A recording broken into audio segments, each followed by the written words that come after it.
Bueno, estoy aquí a una hora un poquito indecente. Ya es de madrugada, yo aún así estoy con mi café, que luego os explica el por qué duermo poco. ¿Qué le vamos a hacer?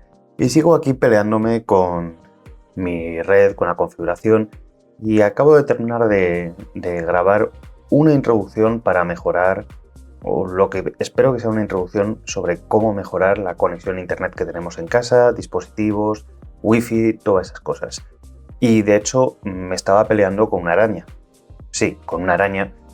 Básicamente con esta araña de aquí. O sea, esto es un router, es un punto de acceso wifi, es un cacharraco que tiene Asus, que es una bestialidad, pero que me va a servir para parte de esos vídeos, porque en realidad es un dispositivo muy sencillo de utilizar y que puede ser una opción para cierto tipo de casas. Y además es 10 gigabit, que bueno, también tiene sus cositas. Pero esto no es un tutorial. Ya sabéis que el videoblog no es un tutorial, es una forma de compartiros mis pensamientos, sobre todo los nocturnos, que normalmente, bueno, a estas horas ya no sale nada bueno, pero no es un tutorial y es un vídeo súper cafetero, ¿vale? Tenedlo en cuenta. Es cafeteros, es compartiros lo que estoy montando en casa, cómo lo estoy configurando, las dudas que tengo, las cosillas que ahora mismo estoy barrabuntando en la cabeza y las pruebas que estoy haciendo. Así que dentro de unos días, y creo que este fin de semana, saldrá un vídeo mucho más para todos los públicos. Aquí, lo siento, hay terminología y cosas más avanzadas de redes porque al final es lo que yo estoy montando en casa. Y la pregunta que me llevo haciendo todos estos días es ¿cómo encontrar ese equilibrio entre securizar una red en casa, hacerla lo más segura posible, pero que siga siendo usable? Los que ya me seguís sabéis que estoy haciendo pruebas, que las pruebas básicamente van a ser el pasar de el MikroTik que utilizaba a una plataforma bajo OpenSense. Os tengo que decir que llevo semana y pico con OpenSense, me he enamorado de ese software, pero me he enamorado de verdad. Me parece súper completo, de verdad tiene muchísimas opciones, es muy avanzado, pero a la vez es muy sencillo de utilizar, no. A la vez es intuitivo, es sencillo de empezar. Vale, yo ya tengo ciertos conocimientos, pero no he necesitado empezar a mirar tutoriales, empezar a mirar mucha documentación para poder configurar mi red, para poder llevarla a tener una segmentación en VLANs, en utilizar el firewall. Es decir, me ha parecido mucho más amigable que, por ejemplo, MikroTik, que siendo súper completo, no es amigable para nada. También os dije que iba a quitar el router de Movistar, por ahí anda, ya no existe, no está ni conectado. Ahora ya tengo una ONT y tengo un mini PC que es el que hace de router. De hecho, ahora mismo, ya os enseñaré ese mini PC porque es una opción que para empezar está muy bien. No os digo que una vez que ya he probado OpenSense y he visto que me gusta, lo terminé cambiando por algo más potente, pero la verdad es que el gigasimétrico se lo come sin ningún problema. Y ahora estoy con todo el montaje de las VLANs, de esta segmentación en casa. Y ahí es donde llevo todos estos días. Un pasito para adelante, otro pasito para atrás, porque al final diseño una segmentación de red, empiezo a hacerla, luego me replanteo que a lo mejor no la quiero así. Y sobre todo es que no... yo creo que ya lo voy haciendo, pero me está costando encontrar ese equilibrio entre seguridad y segmentación y hacer algo que luego sea mantenible y usable y que no sean todo problemas en casa. Y hasta ahora me había resistido a utilizar VLANs. Me había resistido, sí había hecho algún tipo de configuración con el MikroTik hace tiempo, pero al final lo utilizaba todo con reglas de firewall, lo tenía todo muy planito, pero he aprovechado toda esta reconstrucción de la red en casa para, pues ya implementar una segmentación como Dios manda, aislar toda la parte de las cámaras y hacer algo que en realidad llevaba tiempo con ganas de hacer, sin más. Es más un proyecto... se iba a decir que es un proyecto friki, pero en realidad es también un proyecto de seguridad muy interesante.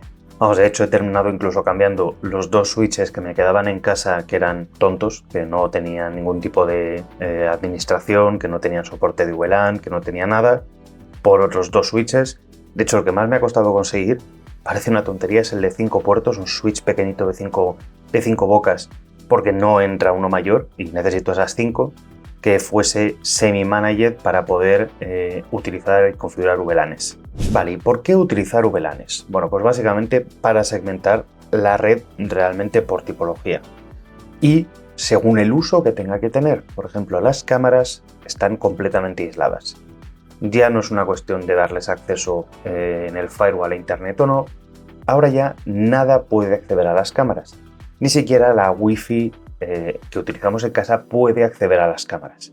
De esa forma, en el peor de los casos de que entren en la Wi-Fi, que consigan acceder y tener conectividad local, no van a poder ver las cámaras. Y os diría que realmente las cámaras es el motivo por el cual me metí en todo este embrollo. Es la parte que más seguridad requiere en casa.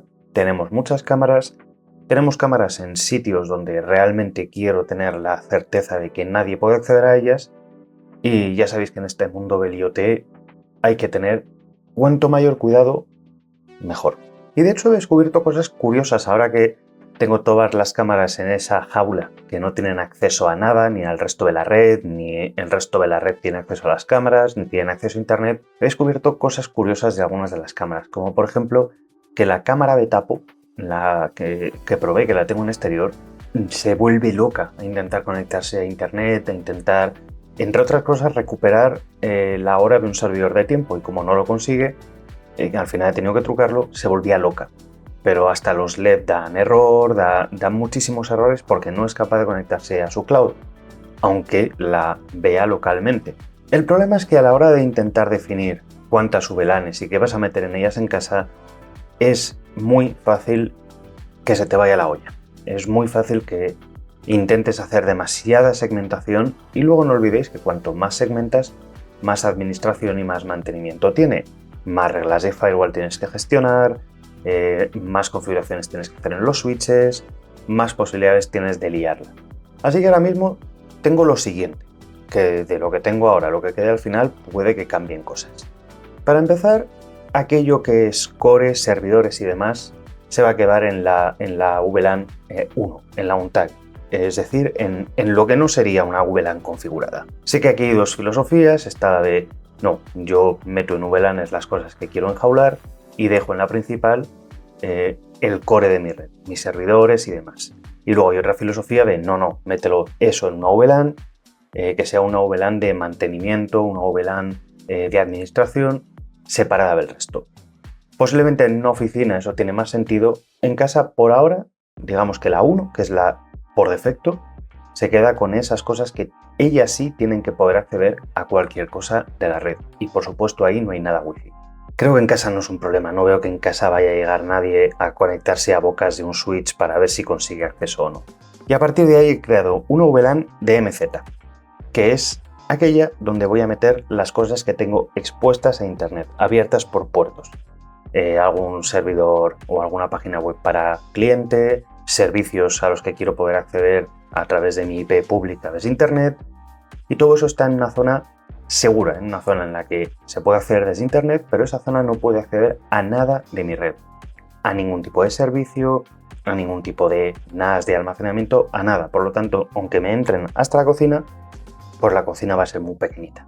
Una VLAN de cámaras, como os he dicho antes, cerrada, no tiene acceso a internet no tiene acceso a esas cámaras, la wifi de casa no tiene acceso a esas cámaras, solo tiene acceso, de hecho hasta FreeGate va en esa VLAN, y solo tiene acceso la parte de la red de administración que yo quiero que tenga acceso a FreeGate, y ya está. Una VLAN Guest, aquí la verdad es que me he resistido porque es algo que no he utilizado realmente hasta ahora, pero bueno, sí me parece que tiene sentido, pues que cuando venga gente a casa que no sabes de dónde vienen sus dispositivos, que no sabes nada, pues en vez de darles tu wifi, les das una wifi aparte que tiene acceso a internet pero no tiene acceso a nada más. Bueno, quizás la impresora. Una VLAN user de usuarios donde voy a meter dos cosas. Por una parte, mi wifi principal, la wifi principal de casa, por lo tanto va a tener acceso tanto a internet como a la mayor parte de los servicios, pero no a las cosas más críticas, a ciertos almacenamientos o al almacenamiento más personal del NAS. No va a tener acceso a ningún panel de administración, ni del router, ni de Unify, ni nada. Y de esa forma voy a proteger un poco el que si entran en la Wi-Fi no puedan llegar ni información especialmente sensible ni puedan tocar la configuración de la red. Y en esa VLAN también, de hecho, voy a meter, por ejemplo, el ordenador de mi mujer, equipos que no controlo yo especialmente y, bueno, ya que la creo que va a ser lo mejor. Y me queda una que es muy importante. Y aquí es donde tengo una duda existencial. Es la VLAN de IoT. Todos los cacharros de IoT. Por ahora tengo una, que básicamente no tiene acceso al resto de la red, sí tiene acceso a Internet. Y esta es mi duda. Hay dispositivos que tienen que tener acceso a Internet para poder controlarlos desde el móvil, lo que sea, pero hay otros que son puramente locales y que no necesitan ese acceso a Internet. Pero claro, crear dos VLANs de IoT requiere crear, por ejemplo, dos redes Wi-Fi, dos SSID, para tener los dispositivos separados por VLANs. Y al final me parece que se complica mucho. Así que, para aquellos que tenéis montado todo este tinglado de seguridad, contadme. IoT lo habéis separado en una, en dos, cómo lo habéis bloqueado, porque la verdad es que es la mayor duda que tengo ahora mismo, si dejarlo en una o tener una que tenga acceso a Internet y otra que no tenga acceso. O a lo mejor tener solo una y bloquear por firewall y por defecto bloquear por firewall y luego abrir para cada IP que lo necesite, aunque la verdad es que me parece que eso va a ser una murga, no lo sé. Ahora mismo, a estas horas de la noche, bueno, de hecho es la segunda madrugada que estoy dándole vueltas a ese tema. Y también me queda una última duda, que es si para la IPTV, para la televisión de Movistar, le meto una VLAN específica o lo dejo por la VLAN. Claro, ¿por cuál? ¿Por la 1? ¿Lo meto en la user? Es otra duda que tengo. Por ahora está en la 1, pero no sé muy bien qué haré. Lo bueno de utilizar Proxmox, y esto es muy interesante, es que me permite hacer primero todas las pruebas que quiero con las VLANs, porque con solo cambiarle la configuración a la interfaz de red ya esa VM, esa máquina virtual está en una VLAN o en otra. Y luego me permite hacer otra cosa muy interesante, que es poner cada máquina virtual en la VLAN que le corresponde. Así que en el mismo servidor puedo tener FreeID en la VLAN de IoT, pero puedo tener otro servidor en la VLAN de administración o en la que yo quiera. Y eso es algo que tuviese máquinas instaladas directamente, no os digo que no lo pudiese hacer, pero sería bastante más complejo. Y alguno me dirá que qué ocurre si mañana no estoy. Ya hemos hecho en el canal algún vídeo sobre esto. Bueno, pues como sé que esa pregunta posiblemente caiga en los comentarios, o cayese en los comentarios, os contesto de una forma muy sencilla. He dejado toda la red cableada, de forma que si mañana por lo que sea no estoy, solo hay que llegar, resetear cada uno de los switches. Ya sabéis que tienen un botoncito, un clip para resetear y que vuelvan a configuración por defecto y pierdan las VLANs. Se desconecta el mini PC que tiene el router de OpenSense, se conecta al router de Movistar y la casa vuelve a funcionar. Sin VLANs, sin configuración, sin seguridad, funcionaría como una red plana, pero permitiría que todo siguiese funcionando sin tener que montar la de Dios. Así que sí, eso también lo he pensado, porque al final entiendo que esto lo puedo administrar yo y nadie más. Y ahora me quedan tres cosas más con las que me tengo que pelear estos días y que me parece muy importante de cara a ver cómo hacer la configuración de todo esto. Lo primero es la VPN que voy a utilizar instalada en el router. Sabéis que en casa utilizo Tailscale, Zero Config, lo tengo en el pueblo, lo tengo aquí, lo tengo en el móvil, lo tengo en los dispositivos que utilizo y me permite moverme por todos los lados.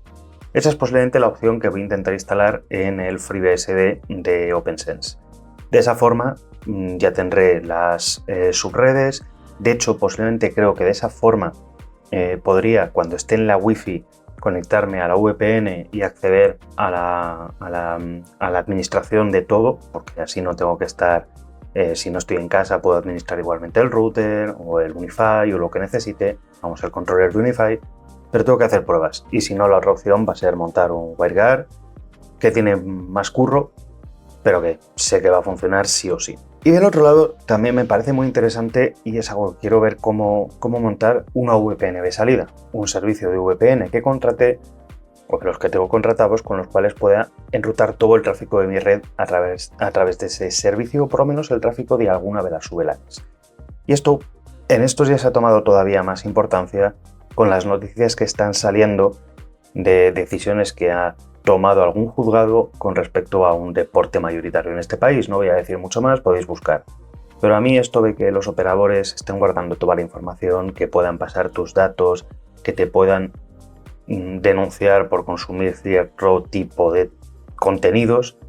Eso se arregla con una VPN, eso se arregla sacando el tráfico, igual que pasa con los torrents. Lo sacas por una VPN específica, se acaba el problema. Uy, he dicho la palabra maldita. Así que es otra de esas cosas que tengo que, cuando ya tenga toda la definición de las VLANs, tengo que probar tranquilamente. Y por último, que eso también lo estuve probando esta tarde y parece que funciona bien, uno de los problemas fundamentales de tener distintas VLANs es todo lo que es el multicast DNS, el MDNS. Y esto es muy importante, tanto para HomeKit como para todo el funcionamiento de los Fire TV, de los altavoces inteligentes y para Matter. Lo bueno de la mayor parte de las plataformas, igual que lo hay en MikroTik, lo hay en OpenSense o en pfSense o en la mayoría, es poder instalar un software que haga ese reflector, ese proxy, ese reenvío de paquetes MDNS.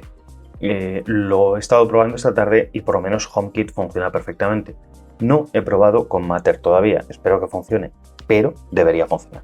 Y yo creo que ya que me he terminado el café, va a ser hora de irme a la cama, porque es muy tarde y mañana voy a tener muchas horas. Bueno, no sé si alguno habrá llegado hasta aquí. Si ha llegado, enhorabuena. En los comentarios os leo. Gracias. Nos vemos en el próximo. Cuidaros, sed buenos. Chao.